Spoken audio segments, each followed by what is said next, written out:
काजी साहब ने जो कुछ किया वो तो भुगतेंगे, वो चाहे इंग्लिस्तान में हो या पाकिस्तान में या दुनिया के जिस मुल्क में हो।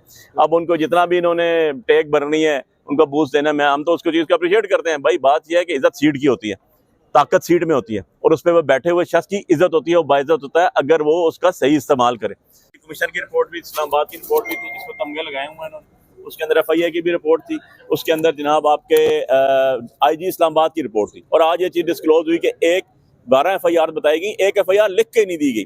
तो ये तो डेलिब्रेट था ना, ये कोई ऐसा तो नहीं था कि उनको पता नहीं था, उनके पास रिकॉर्ड नहीं था। उन्होंने एक FIR जो है वो 12 के अंदर 13 FIR जिक्र ही नहीं किया कि जब 12 में जान छूट जाएगी तो हम 13 में रख लेंगे। तो इस तरह नहीं होता, नंबर 1। नंबर 2 चीज़, जज साहब के भी नोटिस में सारी चीज़ें मौजूद थी।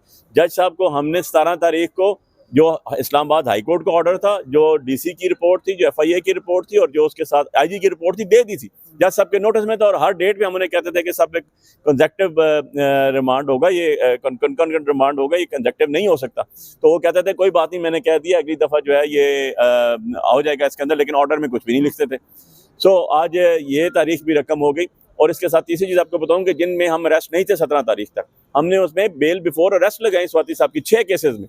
उन 6 में जज साहब ने नोटिस किया। तो ये कैसे हो सकता है कि उनको पता ही नहीं था? उनके इल्म में थी सारी चीज़ें, उनको पता था, क्योंकि जब आपने बेल से आई, बेल में हमने नोटिस किया, आपने प्रोसिक्यूशन को बुला लिया और उसके बाद डेट फिक्स कर दी, फिर आप कहते हैं कि मेरे इल्म में नहीं था। उसी टाइम पेश होते थे, और उस दौरान एक रिमांड पे जब 23 तारीख को पेश किया गया, 23 तारीख को भी ये बेलें पेंडिंग थी।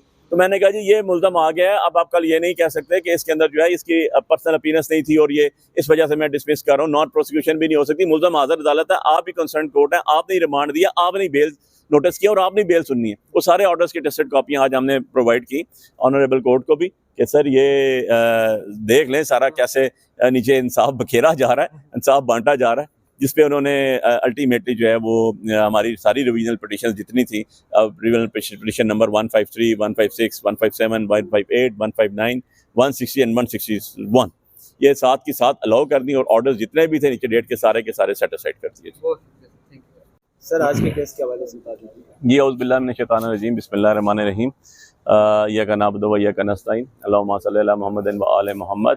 देखिए जी, आज हमारी 2 पिटीशंस थी जो आज़म स्वाति साहब की तरफ से थी। पहली पिटीशन थी हमारी ट्रांजिट बेल्स की अब तक, जिसमें जो honourable justice Islamabad high court ma'am justice Saman Rifat साहिबा के पास थी, उन्होंने उसको एडमिट पहले कर लिया था, मेंटेनेबल भी करार दे दिया था। आज उन्होंने आफ्टर आर्गूमेंट सारी बातें सुन के उन्होंने सुबह आज़म स्वाति साहब को 9 बजे कोर्ट में तलब कर लिया। सो दूसरा केस हमारा था जो एंटी टेररिस्ट कोर्ट के जज साहब रिमांड पे रिमांड दे रहे थे, एक के बाद दूसरा, दूसरे के बाद तीसरा, तीसरे के बाद चौथा, जो 7 तारीख से सिलसिला शुरू हुआ और अभी तक चलता आ रहा था यकम तक। उसके ऊपर जो है ऑनरेबल इस्लामाबाद हाई कोर्ट के डिवीजनल बेंच जनाब मियां गुल हसन औरंगजेब साहब और जस्टिस अरबाब ताहिर साहब ने जो है उस पर आज कॉम्प्रिहेंसिव आर्गूमेंट सुने, और उसके बाद उनका जो ऑर्डर थे नीचे 7-8 पिटीशन में सारी की सारे सेटिस्फाइड कर दिए, उनको कल अदम करार दे दिया, और जितने भी ये रिमांड दिया गया था आज़म स्वाति साहब का, इन सब को उन्होंने गैर कानूनी करार दे दिया। अब यह है कि आज़म स्वाति साहब किसी भी फिजिकल रिमांड कस्टडी में सवर नहीं होंगे और जुडिशल कस्टडी में होंगे। इंशाल्लाह उनके हम बेल भी मूव कर रहे हैं, और आप देखेंगे बहुत अनकरीब इंशाल्लाह इमरान खान साहब भी बाहर होंगे और हमें लीड करेंगे, इस मुल्क के दोबारा वज़ीर-ए-आज़म होंगे। और ये फार्म 47 की पैदावार आप देख लीजिएगा कि इनको ना घर में जगह मिलेगी ना घाट में मिलेगी, ये इनके साथ वही होगा जो बेईमान काजी फायजिसा के साथ हो रहा है, यही आप देखेंगे इनको दर बदर की ठोकरें मिलेगी। सर कल हमने देखा कि सख्त रिमार्क किए गए जजों की तरफ से, आज हमने देखा कि थोड़ा ठंडे अंदाज में समाअत हुई है, तो जो जज अब्दुल हसन की जानब से जवाब जमा कराया गया तो उसे सर्टिफाइड थी अदालत से? देखें जी, मुझे तो नहीं पता जज साहब ऑनरेबल कोर्ट सेटिस्फाइड थी या नहीं, इसके ऊपर तो इंक्वायरी होगी तो पता चलेगा। लेकिन कल गरज बरस थी, आज ऑर्डर हमारे हक में आ गया, इसका मतलब है कल के एपिसोड को मैं आज के साथ मिलाऊं तो ना उनका करैक्टर की बात सामने आ चुकी और उनके काबिलियत की बात, विजडम जो है, जो लीगल असिस्टेंस है, जो उन्होंने किया है वो भी सामने आ चुका है। कल उनकी ज़ात की बात हुई, आज उनके ऑर्डर्स की बात हुई, कल उनकी ज़ात पे कमेंट्स किया गया, आज उनके ऑर्डर सेटिस्फाइड किए गए। अली भाई ये बताइएगा कि आप इतने कॉन्फिडेंस के साथ कैसे कह सकते हैं कि इमरान खान जल्द रिहा हो? उसकी वजह यह है जी कि मैं साइफर केस में खान साहब का वकील हूँ, मैं 9 मई के केसेस में हूँ, सारे केसेस मेन में मैं आता रहा हूँ, तो हमें पता है कि इन केसेस में झूठ के सवा कुछ भी नहीं है। हमने जेल ट्रायल किया, डेढ़ साल शुरू हो चुका है, इससे भी ऊपर हो चुका है खान साहब को अंदर। अगस्त 2023 में वो अंदर गए थे, जेल में उनको पकड़ा गया था। मैं उनके साथ वह शख्स था आखिरी जिसने, जब 9 मई को उनको गिरफ्तार किया गया पहली दफ़ा, तो जो डंडे खाए अंदर बायोमेट्रिक कमरे में, मैं आखिरी शख्स था। तो मुझे तो सारा कहते हैं ना जैसे A to Z ईता पीता पता चल रहा है कि कैसे FIRs कराते हैं, कैसे झूठी FIRs कराते हैं। 200+ मुकदमों में हो गए, खान साहब किसी एक में भी कन्विक्ट नहीं हुए, हर एक में बरी हो रहे हैं। तो अब आपने उसको एक के बाद दूसरे, दूसरे के बाद तीसरे मुकदमे में रखते हैं, जस्ट लाइक बुशरा बीबी 15 मुकदमात थे, 13 में वो बाइज्जत बरी हुई, 2 में वो बेल आउट हुई। घरेलू खातून को आपने इस तरह तजरीर की, कभी इद्दत जैसा केस, इस तरह के घटिया केस। जब प्रोफेशनल लोगों से आप बात करते हैं ना, वो हंसते हैं, वो कहते हैं ये किस तरह के केसेस बनाए जा रहे हैं। और आफरीन है, मैं बुशरा बीबी को भी सलाम पेश करता हूँ। जैसे यहाँ पर तो मरियम ने 2 महीने गुजारे और वो लीडर बन गई और वज़ीर आला बन गई। जैसे फरियाल तारपुर साहिबा ने जो है 1.5 महीना गुजारा और कहते हैं चांद रात को उठाया गया। बीबी ने तो 9.5-10 महीने गुजारे, और वो तो पॉलिटिकल ख्वातीन थी। कभी कहती थी हमारा तो मेफेड में क्या, पाकिस्तान में भी मेरे नाम कोई प्रॉपर्टी नहीं है। कभी वो भाई के कज़न के साथ होती हैं, कभी चाचे के रिपोर्ट कर रही होती हैं, कभी बाप के साथ बैठी होती हैं, कभी कबूतर उड़ा रहे होते हैं। वो तो पॉलिटिकल लोग थे। जबकि फरियाल तारपुर साहिबा भी पूरा मुल्क पूरा सुबह चला रही थी। यहाँ पर तो बुशरा बीबी तो एक घरेलू खातून थी और उन्होंने खड़े होकर साबित कदमी से इमरान खान का साथ दिया।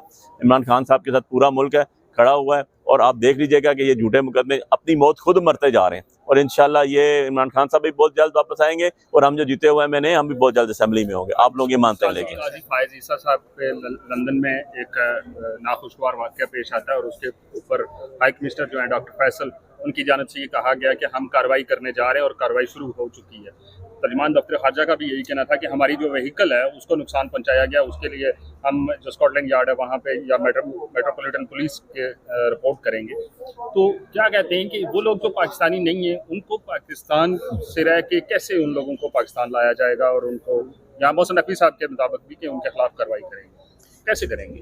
देखें, इसको तो मैं ये कहूँगा कि ये तो ना अल्लाह इल्मी है, कानून का पता कोई नहीं है इनको। काजी साहब ने जो कुछ किया वो तो भुगतेंगे, वो चाहे इंग्लिस्तान में हो या पाकिस्तान में या दुनिया के जिस मुल्क में हो।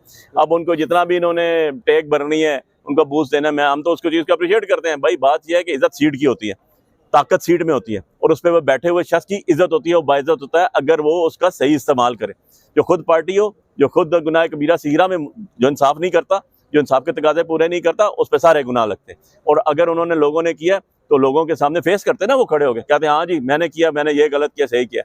चोर की दाढ़ी में तिनका ही होता है, ऐसी कोई बात नहीं है। हम बिल्कुल उसको कंडेम नहीं करेंगे। जो लोगों ने किया, फॉरेन ऑफिस कर ले, वहाँ पर लगा ले जोर। इन्होंने पहले भी कई लोगों के अगेंस्ट करने की कोशिश की है, पता चल जाए ना इनको भी कानून कितना आता है कितना नहीं आता। जो कुछ करके गया, जो कुछ बोता है ना मेरे भाई, वो वही काटता है। जो गंदम बोता है वो गंदम काटता है, ठीक है ना। तो जो काजी साहब ने बोया हुआ है, साहब तो नहीं कहूँगा, जो उस काजी ने बोया है ना वो खुद काटेगा, उसकी औलादें भी काटेंगी।